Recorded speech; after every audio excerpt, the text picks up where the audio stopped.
ह्या आठवड्यात मी माझ्या मुलांसाठी वेगवेगळ्या आणि एकदम झटकीपट बनणाऱ्या रेसिपीज ट्राय केल्या होत्या। म्हटलं याच्या रेसिपीज तुमच्याबरोबर शेअर कराव्यात आणि अशाच जर रेसिपी आवडायला लागल्या ना तर मग मी नेहमी तुमच्याबरोबर शेअर करीन। एकाच व्हिडिओमध्ये मी 3 रेसिपी घेऊन आलेली आहे। पहिले म्हणजे स्टफ पॅनकेक, दुसरा जो आहे एकदम क्विकमध्ये बनणारा पिझ्झा सँडविच।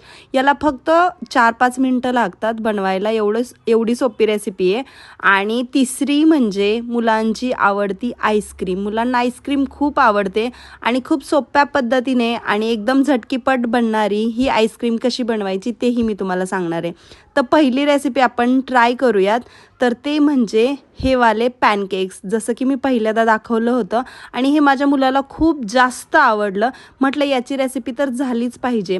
तर खूप सोपी रेसिपी आहे। तर पहिल्यांदा काय करायचं, एक बाउल घ्यायचा, याच्यामध्ये मी इथं मैदा घेतलेला आहे, तुम्ही गव्हाचं पीठही घेऊ शकता। त्याच्यामध्ये साखर घालायची, त्याचबरोबर 1 चमचाभर तूप घालायचं, व्हॅनिला इसेन्स, पाणी किंवा दूध टाकून छान असं मिक्स करून घ्यायचं। यात मी फूड कलर पण वापरलेला आहे, तो ऑप्शनल आहे, नाहीत घातला तरीही चालेल। आणि अशा प्रकारे बॅटर याचं बनवून घ्यायचं, खूप जास्त पातळही नाही आणि खूप जास्त थिकही नाही। हे बॅटर तव्यावरती असं सोडून, म्हणजे जो तवा असा की ज्याला चिटकणार नाही, जसं की आपण पॅनकेक्स बनवतो अगदी त्याचप्रमाणे त्याच्यावरती याला टाकून थोडीशी वाफ काढून दोन्ही साईडनी अशा प्रकारे याला आपल्याला भाजून घ्यायचं आहे आणि हे थंड करायचे। इथं मी एकदाच 3 असे पॅनकेक्स बनवले होते जे की पातळ साईजचे होते आणि नंतर त्याच्यामध्ये व्हिप्ड क्रीम टाकलेली आहे। त्याचबरोबर आंबे आहेत आता, म्हणून मी इथं आंबे असे टाकले, म्हणजे आंबे कट करून तुम्ही टाकू शकता। मी एक स्लाइस टाकला आंब्याचा आणि अशा प्रकारे दुमडून घ्यायचं याला।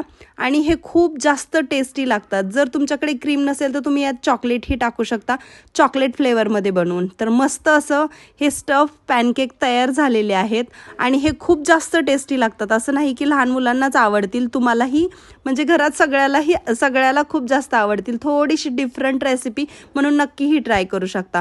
त्याचबरोबर दुसरी रेसिपी म्हणजे सँडविच। आणि पिझ्झा मुलांना खूप आवडतो, म्हणून हे एकदम इन्स्टंट असे सँडविच बनवले होते मी। याच्यामध्ये मियोनीज आणि पिझ्झा सॉस टाकून मस्त असं ब्रेडला सगळीकडे लावून घेतलं।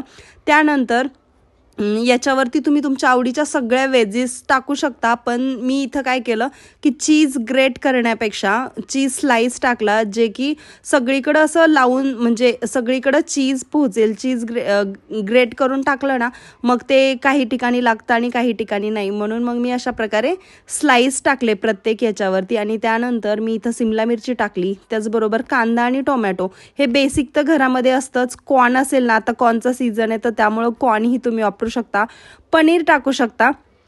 आणि हे आहे ना सँडविच, लगेच मी याला पॅक करणार नाही, मी इथं मायक्रोवेव्हला याला 5 मिनिटं बेक करून घेतले होते।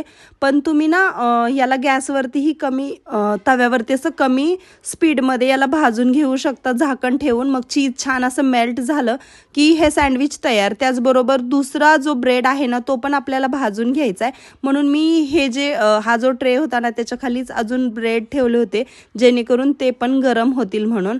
आणि झालं, एकदम क्विक अशी रेसिपी आहे। मुलांना अर्जंट अशी भूक लागली किंवा काहीतरी छान खावंसं वाटलं ना तर त्यावेळेस ही रेसिपी नक्की तुम्ही देऊ शकता। याच्यावरती मी इथं पिझ्झा सीझनिंग टाकलेलं आहे, त्याचबरोबर चिली फ्लेक्स टाकलेला आहे आणि याच्यावरती ब्रेड ठेवायचा दुसरा, आणि मग हे सँडविच तयार। कारण अगोदरच ब्रेड ठेवलं असतं ना तर ते चीज आहे ना मेल्ट झालं नसतं, म्हणून मग मी नंतर याच्यावरती अशा प्रकारे ब्रेड ठेवते। आणि कात्रीने जर कापलं ना तर ते खूप छान प्रकारे कापलं जातं, म्हणून मी कात्रीने, म्हणजे सँडविच असेल ना अशा प्रकारचं तर ते कात्रीने कापते। चाकूने वगैरे कापलं की मग ते सगळं इकडं तिकडं जातं आणि खूप जास्त टेस्टी लागतात। आमच्या घरात तर सगळ्यांनाच हे पण खूप आवडतात। तर आहे की नाही याची पण क्विक रेसिपी, मला कमेंट करून सांगा। बरं, तुम्हाला अजून कुठल्या कुठल्या रेसिपी पाहायला आवडतील तेही सांगा, आणि अशाच मी आठवड्यातून तुमच्याबरोबर रेसिपी शेअर करत जाऊ का, जे की तुम्हाला आवडतील, तर तेही कमेंट करा। आता तिसरी रेसिपी पाहूयात, ती कोणती आहे। तर तिसरी रेसिपी खूप सोपी आहे आणि एकदम झटकीपट बनणारी, ती म्हणजे मुलांची फेवरेट आईस्क्रीम। तर त्याची रेसिपी पाहूयात। त्याआधी बघा आमच्या नक्षचं रिॲक्शन। तर हे नक्षला सँडविच खूप आवडतात आणि मी कधी कधी ना टिफिनला पण देते. म्हणजे जर खूप जास्त असं घाई गडबड असेल आणि बनलेलं काही नसेल ना, तर त्यावेळेस फक्त भाज्या कट करायच्या आणि ब्रेड असेल तर मग हे सँडविच एकदम ओकेमध्ये. आता तिसरी आईस्क्रीम ती म्हणजे ओरिओ आईस्क्रीम. तर इथं मी काय केलेलं आहे, व्हिप केलेलीच क्रीम घेतली आहे, माझ्याकडे होती म्हणून. जर तुमच्याकडे नसेल तर व्हिप करून घ्या. त्याच्यामध्ये मिल्कमेड कंडेन्स मिल्क घातलेलं आहे. तुम्ही घरी बनवलेलं असलं तरीही चालेल. त्याचबरोबर इथं दूध घातलेलं आहे. आईस्क्रीमचं टेक्स्चर आहे ना थोडंसं म्हणजे आईस्क्रीमसारखं लागावं म्हणून मी क्रीम टाकली की मग दूध टाकते.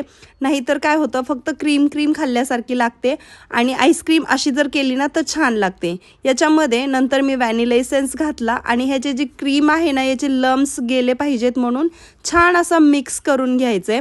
जर तुम्हाला वेगळ्या फ्लेवरची बनवायची असेल तर त्याही प्रकारची तुम्ही बनवू शकता. फक्त मी काय केलं होतं, म्हणजे ही ओरिओ आईस्क्रीम बनवत होते ना, तर मी हे ओरिओ क्रश आहे त्या आईस्क्रीम बेसमध्ये नाही टाकलं. मग मी काय केलं, ज्यात मी आईस्क्रीम सेट करणार होते त्याच्यामध्ये, म्हणजे ह्या केक टीनमध्ये, छोटासा हा केक टीन आहे ना, त्याच्यामध्ये मी आईस्क्रीम सेट करणार होते म्हणून खालून तो ओरिओचा जो क्रश केला होता तो टाकला. त्यानंतर जी आपण क्रीम बनवली होती, आईस्क्रीमचा बेस बनवला होता तो याच्यामध्ये घातला आणि वरतून मी ओरिओ जे आहे ना तर ते वरतून टाकलं. तुम्ही जर नुसती आईस्क्रीम बनवणार असेल तर त्यावेळेसच तुम्ही ही ओरिओ आहे ते टाकू शकता. याला रात्रभर फ्रीझरमध्ये ठेवलं आणि दुसऱ्या दिवशी एकदम इझिली ही आईस्क्रीम निघली. कारण जास्त क्रीमी नव्हती, म्हणजे क्रीम जास्त वापरली नाही, दुधाचा पण वापर केला, त्यामुळे ही आईस्क्रीम छान अशी सेट झाली होती. नाहीतर मग लगेच ती अशी म्हणजे क्रीम टाईप असं हाताला लागतं, ते आईस्क्रीम कमी आणि केक जास्त असं वाटतं. आणि हे सँडविच म्हणून पण अशा प्रकारे आपण बाहेर गेलं की खातो ना, तर तशा प्रकारेही किंवा ह्याच्यामध्ये एखादी स्टिक घातली ना तर खूप छान मुलं खुश होऊन जातील. ही नक्की रेसिपी ही पण ट्राय करा. तर मस्त अशी आईस्क्रीम पण रेडी झाली आहे. ह्या 3 रेसिपीज मी आज तुमच्याबरोबर शेअर केल्या. त्या कशा वाटल्या मला कमेंट करून नक्कीच सांगा आणि रेसिपी आवडल्या असतील तर नक्की लाईक, शेअर आणि सबस्क्राईब करायला विसरू नका.